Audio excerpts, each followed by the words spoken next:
Thanks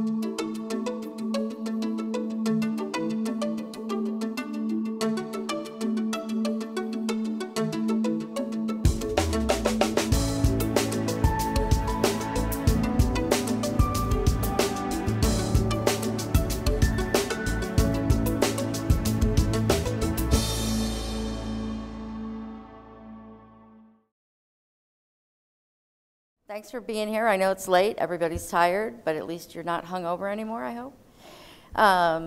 One of the great things about working from home is usually you don't have to get up this early the day after a party.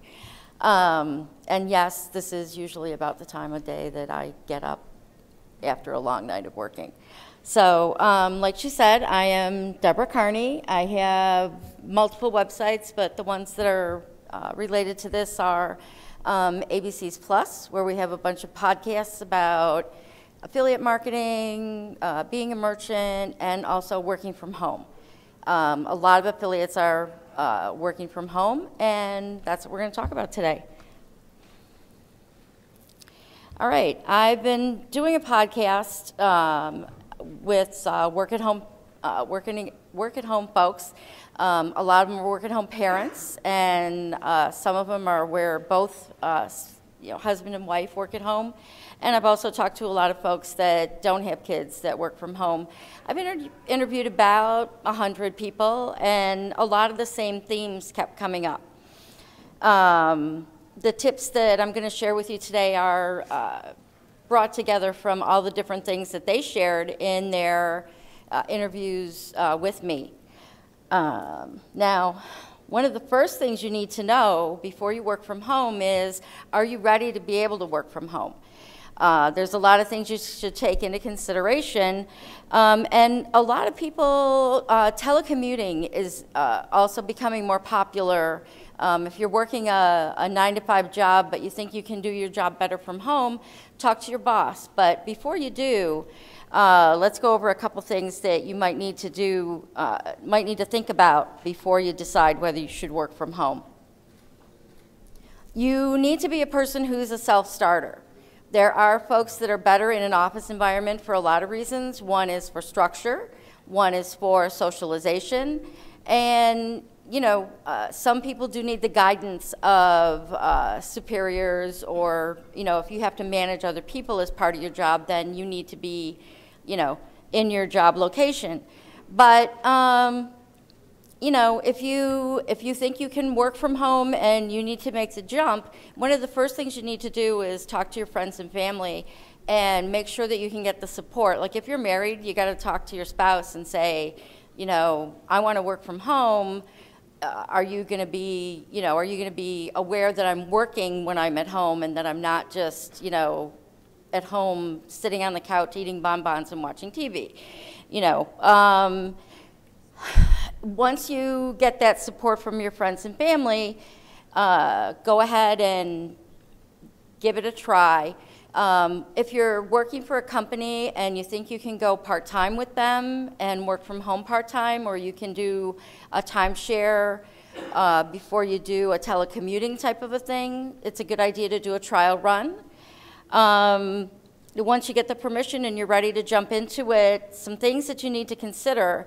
Overwhelmingly, the first thing that people talk about when I say, what's your biggest challenge when you're working from home? And they're like, hands down, time management.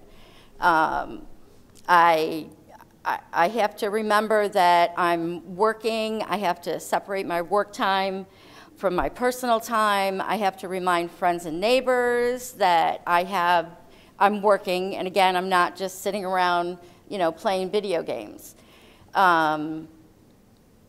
Most affiliates, as we were talking in some of the other sessions, I hear people saying that affiliates are used to working in chunks of time. So a lot of times I heard people talk about again, it's your own personal preference. Can you structure your time during your day? Like, can you go up and, get up and do a workout and then get the kids off to school and then, set aside a couple hours to work and then take a break? And I think that's where a lot of us, especially when we start working from home, we forget to take the lunch breaks, and we work ourselves too much. And then, you know, when it's time to take personal time, you feel like you have to use that time for working, and, you know, right after you finish dinner, you jump back on the computer, and all of a sudden your spouse is like, you're never spending any time with me and you're working from home now. What's that all about? So make sure that you schedule in personal time. One of the best interviews I did, one of the best tips I got, I asked a woman to go through her day, and she said, you know, I do all this in the morning, I do my work for a couple hours, and then I spend an hour where every single day I go to the park and I sit down and I meditate, or I just go for a walk. And that was a part of her daily schedule, and then she would go back in the afternoon and do more work. I also know a lot of people that have kids, and they structure their day so that they're working while the kids are gone, and as soon as the kids get home from school, it's family time. And they spend the family time, dinner time, after, you know, homework, help them with that, and then after the kids go to bed, they go back to work for a couple of hours if they need to. Because I know we all have projects that are like, we gotta get it done, we gotta get it done. And you have to realize that, you know, unless you're on a deadline for somebody else, you're your own boss, and you can set your own deadlines. And if there's a deadline you have to push back to keep your sanity, don't feel bad about it. Go ahead. Can I see a show of hands? How many of you are working from home now? That's awesome, because that's mostly, a lot of people in our industry do that. You know, I started out as a work-at-home single mom, and you learn how to balance, you know, family, and if you have kids, it's really great because you can take time off to go to the doctors or go to a school meeting or whatever, and not have to worry about taking time off of work and not getting paid. You get paid no matter where you are. So you just get paid based on your productivity. It doesn't matter what time of the day you do it. And if you do have a project that causes you to work overtime, please be aware that you need to recompensate yourself with some time after you finish that overtime. You know, give yourself a break, do something nice for yourself. You know, if it was a big project, take yourself out to dinner. You know, if you're a single, you know, you're a person that doesn't have a spouse. The other big thing is workspace. I like to ask everybody who works at home, do you have a separate workspace? So for all of you that work at home, how many of you have a separate office where you can close the door? A lot fewer of you. So, and again, that based on personal preference. My personal preference, I work right in the middle of my house. You know, everything in my house revolves around my computer. So, you know, my desk is in the living room. I like it that way. Other people, you know, like if you have toddlers, a lot of those people have to work in the middle of the house for at least part of the time because you have to keep an eye on the baby. And I also highly recommend that you don't skimp on if you need to get daycare for a few hours to finish a project, or if you need to schedule time in your week to be able to do phone calls without screaming kids around.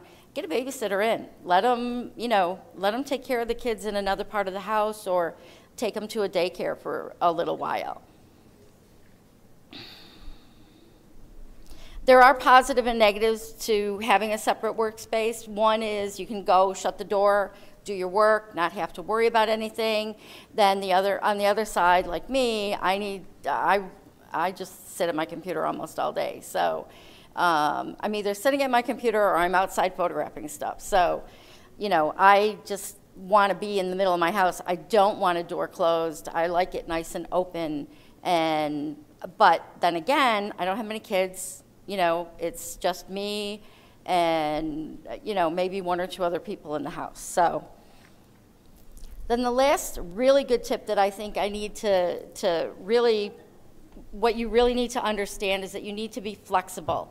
You need to understand that you're the boss, and you need to set structure, and you need to get your goals accomplished, but if you're not being flexible, you're losing a lot of value from working from home. If you go upstairs at 8 o'clock in the morning and shut the door and don't come out until 8 o'clock at night, you get no benefit from working at home.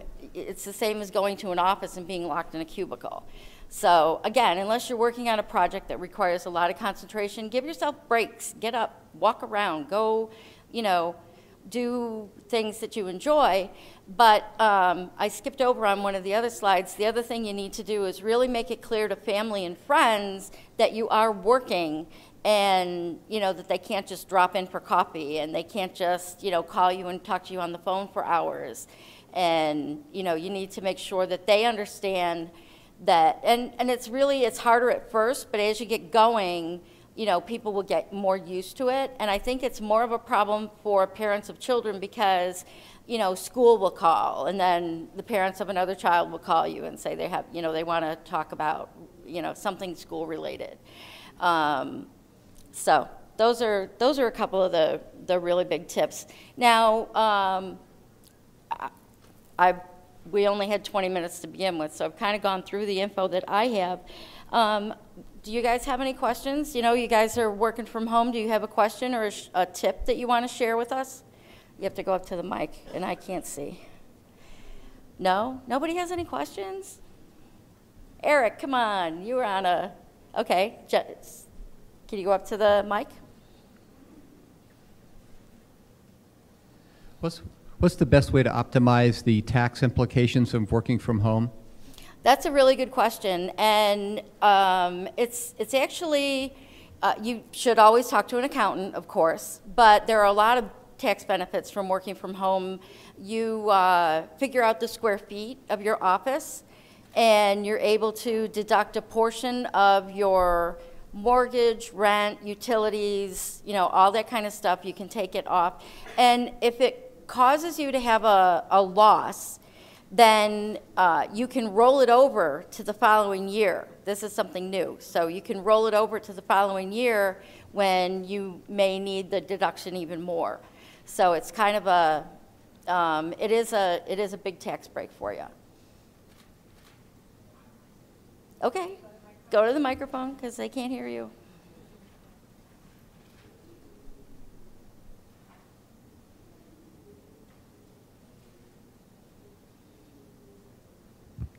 So how do you deal with distractions at home? You're at home, so the laundry is piling up, there's dishes in your sink.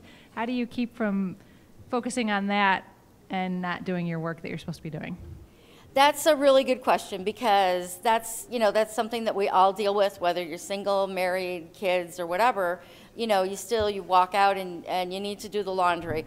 And I've had a few people that actually schedule it in as part of their day. So, like, they get up in the morning, they make breakfast, they put the laundry in, you know, they get the kids off to school, they come home, put the laundry in the dryer, and then they sit down and start to work. And, you know, when you have neighbors that decide to drop in and call, you know, you have to be polite but firm, where you can say, you know, gee, I'd love to talk to you right now, but I'm kind of wrapped up, you know, in work. So can you please call me back at this time instead?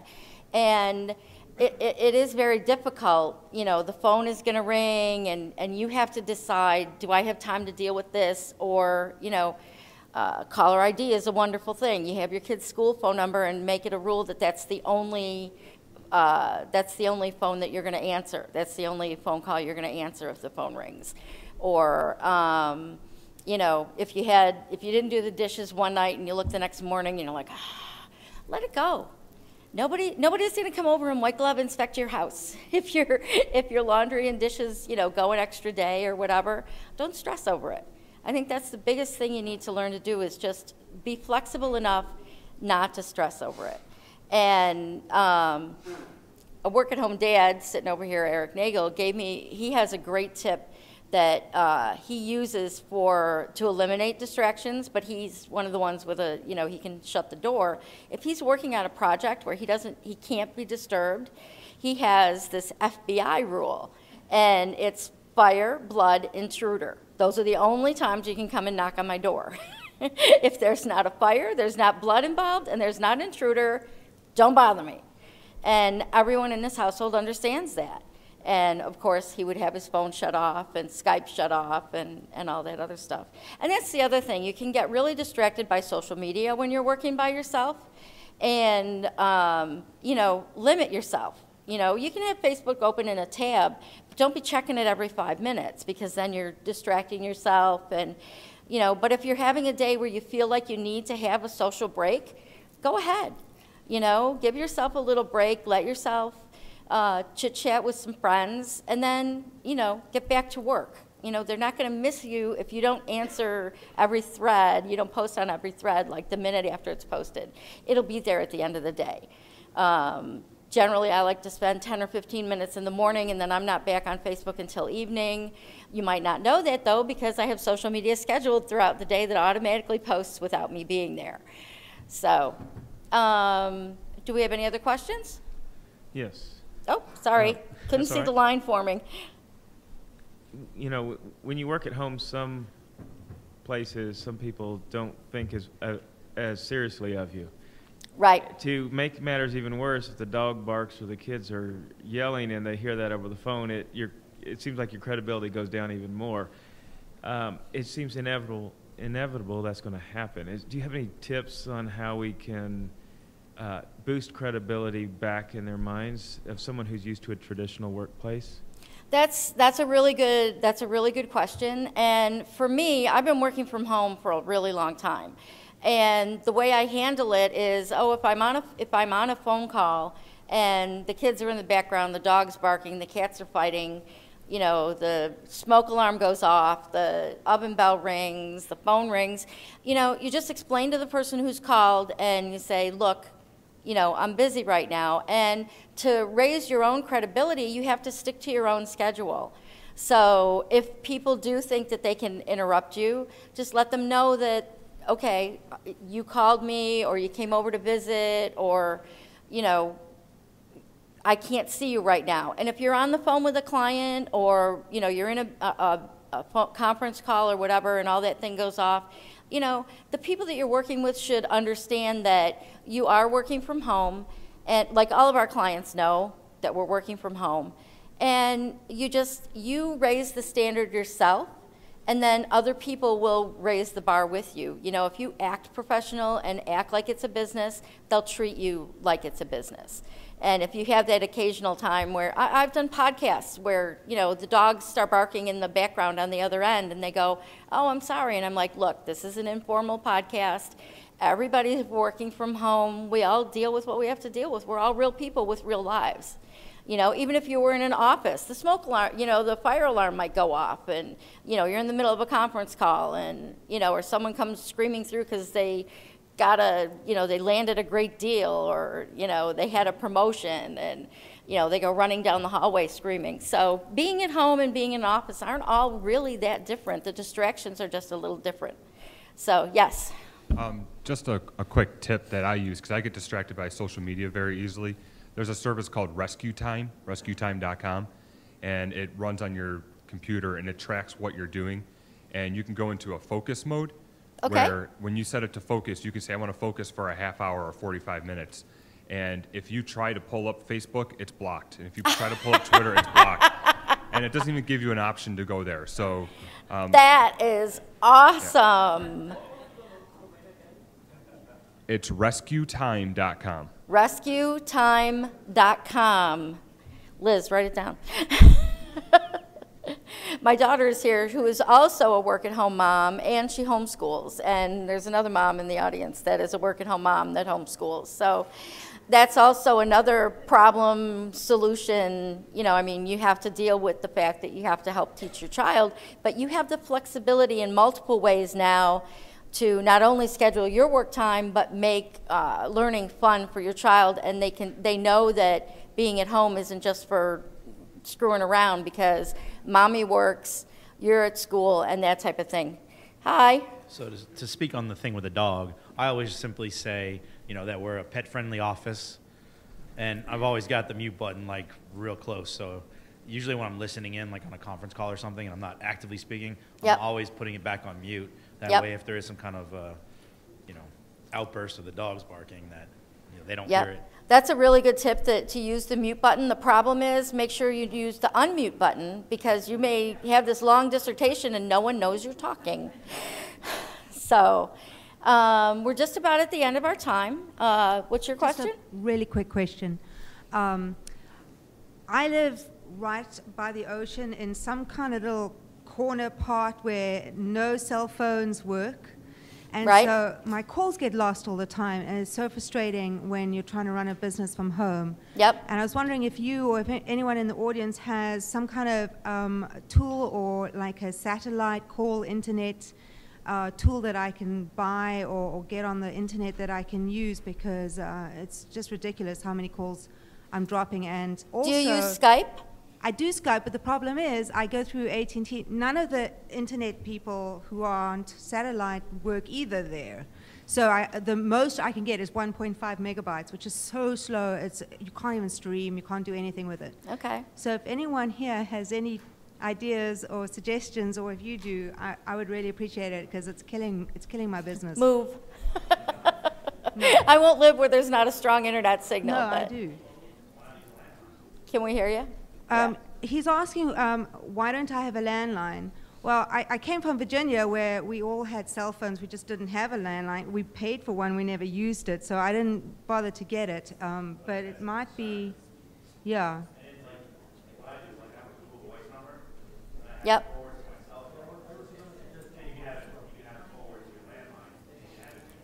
For those of you that are worried about missing the keynote, it's actually going to be a couple minutes before they start. They realize that there's a time crunch here, so.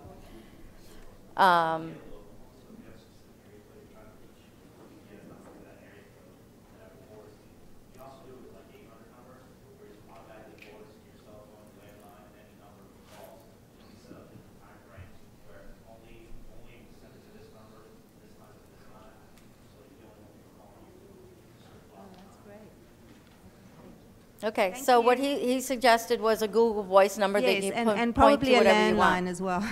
And a landline. I I forgot know, we about hate that. landlines. So, real quick, who am I and why should you bother listening to me? I'm a podcaster, blogger, photographer, writer, and these are some of our websites. And I hope all of you enjoy the closing keynote, and thanks for coming and listening to me. If you have any other questions, feel free to email me.